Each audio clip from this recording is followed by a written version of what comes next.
In this video, I am going to look at a game I played on Monday last week in a Sussex League match for Horsham 1 against East Grinstead 2. The match was played at East Grinstead. I was on board 3. I had the white pieces and was up against Eric Granzelius. I started with e4, not sure as to what defence my opponent would choose. He played d6, d4, knight f6, knight c3, e5 with a Thilidor defence. This was a fortunate choice from my perspective, as I had plenty of experience playing against it, in particular against fellow club member Anthony Higgs. Amusingly, Anthony was playing on the board below me that night and smiled when he saw the opening that had appeared on my board. I chose to go down the main line with knight f3, knight bd7, bishop c4, bishop e7, castles, rook e1, c6, a4. This is a key decision point for black. He decided to play a5, which stops me gaining further space on the queen side, but does weaken the b6 square. I now played the generally useful h3, and black developed his queen with queen c7. This is where it tends to sit most comfortably in the Thilidor. White now played the prophylactic bishop b3, anticipating e takes d4 followed by knight b6 and d5. When I played this, I immediately wondered whether a2 was a better square on account of the game continuation. However, that proves fine for white, so perhaps the move deserves credit for provoking a dubious response from the opponent. Now, h6 was a solid way to continue. However, black decided on the more forcing e takes d4, but this is premature as black doesn't have a follow-up. Play went knight takes d4, knight c5, bishop f4, knight takes b3, c takes b3. This is not a problem for white, as he can use a rook on c1 to exert awkward pressure against the black queen. Rook d8, rook c1. Now black always has to reckon with a knight jump to b5 or d5, exploiting the pin on the c-file. Now bishop e6 was necessary. Black should not be worried about giving up the light squared bishop, as he has already swapped off its counterpart. However, he chose the strange queen d7. This is a very awkward place for the queen. White continued with the natural knight f5, now that black is not in a position to swap this knight off with the bishop on c8. Black should have prevented bishop g5 with h6, although he is still under pressure after queen f3. However, he played bishop f8 in order to preserve the bishop, but white has a strong response. Now he should have exploited the situation of the knight on f6 at once with bishop g5, threatening bishop takes f6, shattering black's kingside pawns. After bishop e7, queen f3, white has a tremendous attacking position. However, white did not consider that move and instead went for the inferior g4. He wanted to support the knight on f5 so the e-pawn could move. Now, knight e8 was best, avoiding bishop g5 and covering d6, although white was still better after bishop e3. Instead, black tried to break out with d5, but with his pieces poorly placed, this should have backfired. My opponent was worried, correctly, about e takes d5 because of some potential back rank problems. For instance, knight takes d5, knight takes d5, and now c takes d5 is met by rook c7, and after queen takes d5, queen takes d5, c takes d5 is met by bishop c7, rook d7, rook e8, and rook takes d5 by rook e8. I had thought that black could avoid these problems by playing c takes d5, with a situation where the bishop's and white's pawn weaknesses compensate for the isolated pawn. However, it seems that knight b5, threatening knight c7, creates insoluble problems for black. However, I didn't see that, so I decided on e5 instead, but this put black under less pressure. During the game, I considered knight h5 as a possible response, but this is met by the simple bishop d2 when black loses a piece. Knight e4 was more sensible, but white looks better after knight takes e4, d takes e4, knight d6. In the game, black decided to move his knight back to a safe square with knight e8.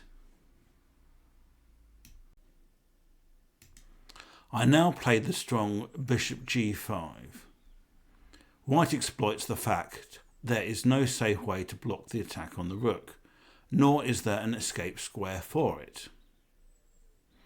Now black's best move seems to be g6, accepting the loss of the exchange but remaining solid with the bishop pair as compensation. Instead, he didn't want to give up the exchange and so played f6. This looks an obvious try, but white has a strong intermezzo in response. e6. Now white gains a strong passed pawn. Queen c7. Now pushing the pawn to e7 seemed obvious, but white should have delayed this move.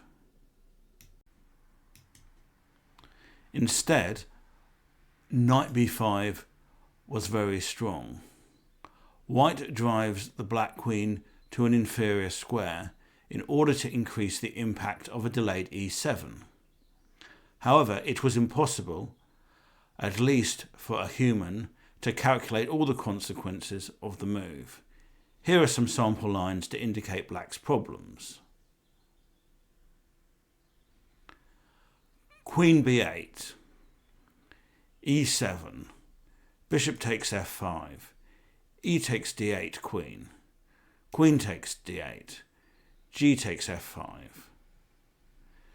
c takes b5, bishop e3 leaves black's pawn structure smashed, or f takes g5, rook takes c8, queen takes c8, knight c7, queen d8, knight takes a8, queen takes a8, queen h5, followed by rook e1 leaves white with a winning position. Or queen b6, bishop e3. Now white's attack on the queen cannot be met in a satisfactory manner.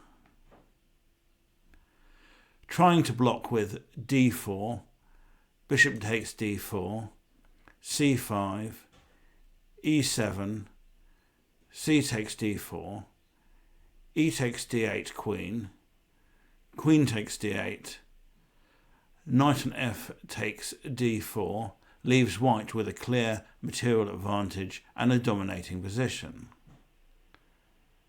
Likewise, c5, e7, d4, e takes f8, queen, check, king takes f8, knight on f takes d4, c takes d4, bishop takes d4, queen a6, bishop c5 check also leads to material loss.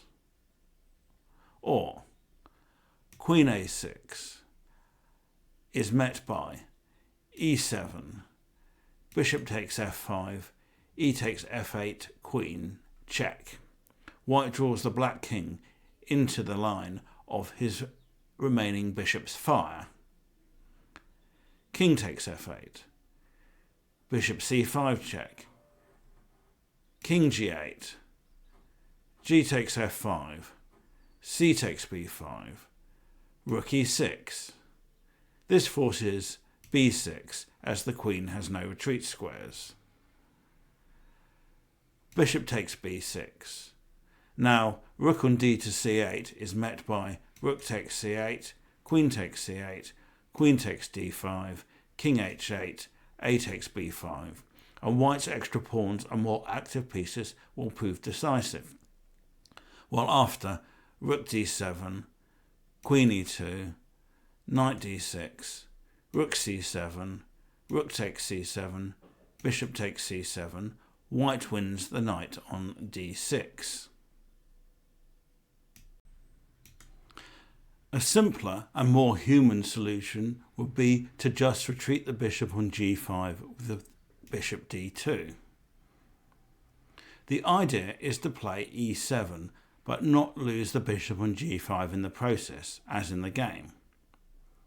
Now black has no defence as bishop e7, intending to block the e-pawn, is met by knight b5 when the queen cannot maintain its defence of the bishop on e7. C takes b5 loses the queen to rook takes c7. Queen b8 loses the bishop to knight takes e7 check. And queen b6 likewise loses the bishop to knight takes e7 check. Bishop h4 was also possible with the same idea. However, white was unable to see any of this and so went for the straightforward e7. Black now played bishop takes f5, and the problem was that the white bishop on g5 was attacked. Now white should have taken the opportunity to drive the queen to an inferior square before taking on d8 with knight b5, which would have given him an improved version of the game. After queen d7, white cannot play queen f4, which leaves him more passively placed. Best play for both sides seems to be e takes d8 queen, rook takes d8, bishop d2, bishop g6, knight d4, rook a8, knight e6. White's position looks more promising, but black has a pawn for the exchange and a superior pawn structure, which gives him a solid position. Instead, white took at once with e takes d8 queen. After, rook takes d8, g takes f5, f takes g5, queen g4, black should have played actively with queen f4. He ought to be heading for an endgame where his strong passed d-pawn gives him enough for the exchange. Instead, he played the more defensive h6, which allows white a strong tactical blow. However, white overlooked that after knight takes d5, rook takes d5, the black knight on e8 was hanging, so he could just win with rook takes e8. Instead, he chose knight b5 when black was doing fine. Now most incisive was queen f7, knight d4, knight f6, queen d1, bishop b4, which would have given black the initiative. Instead, black played the reasonable but not as challenging queen b6. Now white could have tried knight d4, but this doesn't seem any better than the game continuation. Black seems to have a couple of decent replies. One is bishop c5. Now rook takes c5 is bad because of queen takes c5, knight e6, queen e7 with an extra pawn. Queen h5 is better, but after knight f6, queen g6, bishop takes d4, rook e7, knight e4, rook e8 check, rook takes e8, queen takes e8 check, king h7, queen g6 check, the game would have ended in perpetual check. The other black possibility is knight f6, which is met by queen d1 when bishop c5 is bad because of rook takes c5, queen takes c5, knight e6, queen e7, knight takes d8, queen takes d8, b4, h takes b4, queen d4. Instead, rook d7 is fine for black. So white chose queen d4 as it seemed less complicated, which was a factor as he was now starting to run short of time. Now black should have gone into an endgame with queen takes d4, knight takes d4, bishop b4, rook e6, knight c7, rook e2, king f7. Here his strong passed d-pawn and superior pawn structure compensates for the exchange. Instead, he chose c5, assuming he should keep queens on, but he was wrong. Now, queen c3, intending rook e6, was the strongest way to continue. When white would seize control of the e-file, he would be well placed to attack with his major pieces, and the extra exchange would be a real factor. Instead, white put the queen in front of the rook with queen e5. After knight f6, he should again play queen c3, intending rook e6. Knight e4 could be met by queen f3. Instead, running short of time and unsure what to do, he chose queen e6 check, wrongly going into an endgame where black has no problems and indeed white needed to be careful. Queen takes e6. Now, f takes e6 would have been met by bishop e7 when the e-pawn was never going to advance. White therefore chose rook takes e6, looking to penetrate via the e-file. Now, rook d7 was the most solid defensive move when white lacks an entry point.